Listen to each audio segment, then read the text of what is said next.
ಇದೇ ತಿಂಗಳು 31 ಜುಲೈಯಿಂದ ಆಗಸ್ಟ್ 6ನೇ ತಾರೀಕುವರೆಗೆ ನಮ್ಮ ಎಲ್ಲ ರಾಜ್ಯದಿಂದ ಹ್ಯಾಂಡಿಕ್ರಾಫ್ಟ್ ವರ್ಕ್ ಮಾಡೋರು ಆರ್ಟಿಜನ್ಸ್ ಇಲ್ಲಿ ಬಂದು ನಮ್ಮ ಹುಬ್ಬಳ್ಳಿಯಲ್ಲಿ ಬೆಸ್ಟ್ ಇವೆಂಟ್ ಪಾರ್ಟಿ ಹಾಲ್ನ ಆಮೇಲೆ ಎಕ್ಸಿಬಿಷನ್ಸ್ ಹಾಲ್ನಲ್ಲಿ ಬಂದು ಎಕ್ಸಿಬಿಷನ್ಸ್ ಪಾರ್ಟಿಸಿಪೇಟ್ ಮಾಡೋರಿದ್ದಾರೆ. ಇಲ್ಲಿ ಎಲ್ಲ ಜನರಿಗೂ ಅನುಕೂಲ ಏನಾಗೋದಂತಂದ್ರೆ ಬೇರೆ ಬೇರೆ ಜಿಲ್ಲೆದಿಂದ ಬೇರೆ ಬೇರೆ ರಾಜ್ಯದಿಂದ ಇರುವಂತ ಕಲೆಗಳನ್ನು ನಾವು ಇಲ್ಲಿ ನೋಡ್ಲಿಕ್ಕೆ ಅವ್ರಿಗೆಲ್ಲ ಸಿಗುತ್ತೆ. ಆಮೇಲೆ ಅವ್ರಿಗೆ ಬೇಕಂತಂದ್ರೆ ಇಲ್ಲಿ ಮಾರಾಟ ಕೂಡ ಇರುತ್ತೆ, ಮಾರಾಟನೂ ಆಗುತ್ತೆ, ಅವರು ಖರೀದಿನೂ ಕೂಡ ಮಾಡ್ಕೋಬಹುದು.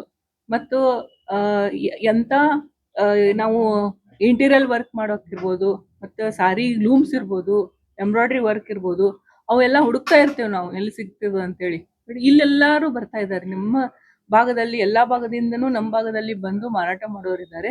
ಎಲ್ಲರೂ ಅದನ್ನ ನೋಡ್ಲಿಕ್ಕೆ ಬರ್ಬೇಕಂತ ಹೇಳಿ ನಮ್ಮ ಸಂಸ್ಥೆ ಪರವಾಗಿ, ನನ್ನ ಪರವಾಗಿ, ಎಲ್ಲರ ಪರವಾಗಿ ನಾನು ಕೇಳ್ಕೊತೀನಿ. ನಮ್ಮ ಒಟ್ಟು ಎಷ್ಟು ಸ್ಟಾಲ್ಗಳು? ಇಲ್ಲಿ 40 ಸ್ಟಾಲ್ಗಳನ್ನು ನಾವು ಆಯೋಜಿಸ್ತಾ ಇದ್ದೀವಿ. ಅಲ್ಲಿ 40 ಸ್ಟಾಲದಲ್ಲಿ ಎಲ್ಲಾ ಬೇರೆ ಬೇರೆ ಕರಕುಶಲ ಕಾರ್ಮಿಕರಿಗೆ ನಾವು ಆಯೋಜಿಸ್ತಾ ಇದ್ದೀವಿ. ಸೌಲಭ್ಯಗಳಿದ್ದಾವೆ ಇಲ್ಲಿ ಅವರಿಗೆ ಎಕ್ಸಿಬಿಷನ್ಸ್ಗೆ ಸ್ಟಾಲ್ಗಳನ್ನೆಲ್ಲ ಫ್ರೀ ಆಗಿ ಕೊಡ್ತಾ ಇದ್ದೀವಿ. ಆಮೇಲೆ ಅವರಿಗೆ ಸ್ಟೇಪಂಡ್ ಕೂಡ ಕೊಡ್ತಾ ಇದ್ದೀವಿ. ಆಮೇಲೆ ಅವ್ರಿಗೆ ಬೇರೆ ಊರಿಂದ ಬಂದಿರ್ತಾರಲ್ಲ, ಉಳ್ಕೊಳ್ಳೋಕ್ಕೂ ಕೂಡ ನಾವು ವ್ಯವಸ್ಥೆ ಮಾಡಿಕೊಡ್ತಾ ಇದ್ದೀವಿ. ಆಮೇಲೆ ಅವ್ರಿಗೆ ಟ್ರಾನ್ಸ್ಪೋರ್ಟೇಷನ್ ಏನಾದ್ರೂ ಅವ್ರಿಗೆ ಸಮಸ್ಯೆ ಇದ್ರೆ ಅದನ್ನು ಕೂಡ ಮಾಡಿಸ್ತಾ ಇದ್ದೀವಿ.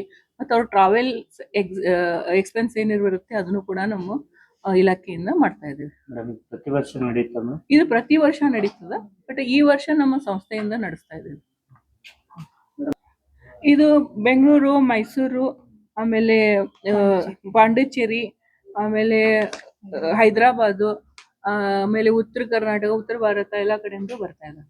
ಗಣ್ಯ ವ್ಯಕ್ತಿ ಅಂದ್ರೆ ನಾವು ನಮ್ಮ CBT ಏರಿಯಾದಲ್ಲಿ ನಾವು MLA ಅವ್ರನ್ನ ಇನ್ವೈಟ್ ಮಾಡ್ತಾ ಇದ್ದೀವಿ. ಪ್ರಸಾದ್ ಅಭಿ ಸರ್ ಅವರು ಬರ್ತಾ ಇದ್ದಾರೆ. ಕೇಂದ್ರ ಸಚಿವರು ಅವರು ಮಿನಿಸ್ಟರ್ ಆಗಿರೋ ಕಾರಣದಿಂದ ಅವರಿಗೆ ದೆಹಲಿಯಲ್ಲಿ ಕಾರ್ಯಕ್ರಮ ಇರೋದ್ರಿಂದ ಅವ್ರು ಏನ್ ಹೇಳಿದ್ದಾರೆ, ನೀವು ಕಾರ್ಯಕ್ರಮ ಪ್ರಾರಂಭ ಮಾಡ್ಕೊಳ್ರಿ, ನಾವು ಮುಂದೆ 7 ದಿನದಲ್ಲಿ 1 ದಿನ ಬಂದು ಹೋಗ್ತೀನಿ ಅಂತ ಹೇಳಿದ್ದಾರೆ. ಮತ್ತೆ ನಮ್ಮ ಕೇಂದ್ರ ಸಚಿವರಾದ ಪ್ರಹ್ಲಾದ್ ಜೋಶಿ ಸರ್ ಇದು ಮಾರಾಟ 7 ದಿನ ಅಂತೂ ನಡೀತದೆ ಇದು. ಆಮೇಲೆ ಅವ್ರಿಗೆ ಏನಾದ್ರೂ 1 ದಿನ ಎಕ್ಸ್ಟ್ರಾ ಬೇಕಂತಂದ್ರೂ ಕೂಡ ನಾವು ಮಾಡ್ಕೊಡಕ್ ಇದು ಮಾಡ್ತೀವಿ. ಬಟ್ 7 ದಿನ ಅಂತೂ ಫಿಕ್ಸ್ ಇರುತ್ತೆ ಸಮಯ. ಇದು ಬೆಳಗ್ಗೆ 10 ಗಂಟೆಯಿಂದ ರಾತ್ರಿ 9 ಗಂಟೆ ಮಟನು ಎಲ್ರು ನೋಡ್ಲಿಕ್ಕೆ ಬರ್ಬೋದು. ಇದ್ರದ್ದು ಸದುಪಯೋಗ ಏನೈತಲ್ಲ, ಸಾರ್ವಜನಿಕ ಅಂತೂ ಪಡ್ಕೊಳ್ಳೇಬೇಕು. ಯಾಕಂದ್ರೆ ಈ ನಾವು ಮಾರಾಟನ ಮಳಿಗೆ ಯಾಕೆ ತರಿಸ್ತಾ ಇದ್ದೇವೆ ಇಲ್ಲಿ ಅಂತಂದ್ರೆ ಪ್ರದರ್ಶನಕ್ಕೆ ಎಲ್ರಿಗೂ ಆ ಕಲೆಯನ್ನು ಗೊತ್ತಾಗ್ಲಿ. ಆಮೇಲೆ ಆ ಕಲೆಯದ್ದು ನಿಮಗೆ ಏನಾದ್ರೂ ಖರೀದಿ ಮಾಡ್ಕೋಬೇಕಂತಂದ್ರೂ ಕೂಡ ಮಾಡ್ಕೋಬಹುದು. ಮತ್ತೆ ಅದನ್ನೇ ಕೂಡ ಇಲ್ಲಿ ಒಂದು ಪ್ರೊಡಕ್ಷನ್ ಯೂನಿಟ್ ಮಾಡ್ಕೋಬೇಕಂದ್ರೂ ಮಾಡ್ಕೋಬಹುದು. ಆ ಒಂದು ಕಾರಣದಿಂದ ಎಲ್ಲರೂ ಉಪಯೋಗ ತಗೊಳ್ಳಿ ಅಂತ ಹೇಳ್ತಾ ಇದ್ದೀನಿ. ನನ್ನ ಹೆಸರು ಡಾಕ್ಟರ್ ಸುನೀತಾ ಅಂತ, ನಮ್ಮ ರೇಣುಕಾ ಶಿಕ್ಷಣ ಮತ್ತು ಕಲ್ಯಾಣ ಕೇಂದ್ರದ ಅಧ್ಯಕ್ಷರಿದ್ದೀನಿ. ನನ್ನ ಹೆಸರು ಶೋಭಾ ಮೈಸೂರು ಅಂತ ಹೇಳಿ. ನಾನು ರೇಣುಕಾ ಶಿಕ್ಷಣ ಮತ್ತು ಕಲ್ಯಾಣ ಕೇಂದ್ರದ HR ಆಗಿ ವರ್ಕ್ ಮಾಡ್ತಾ ಇರೋದು.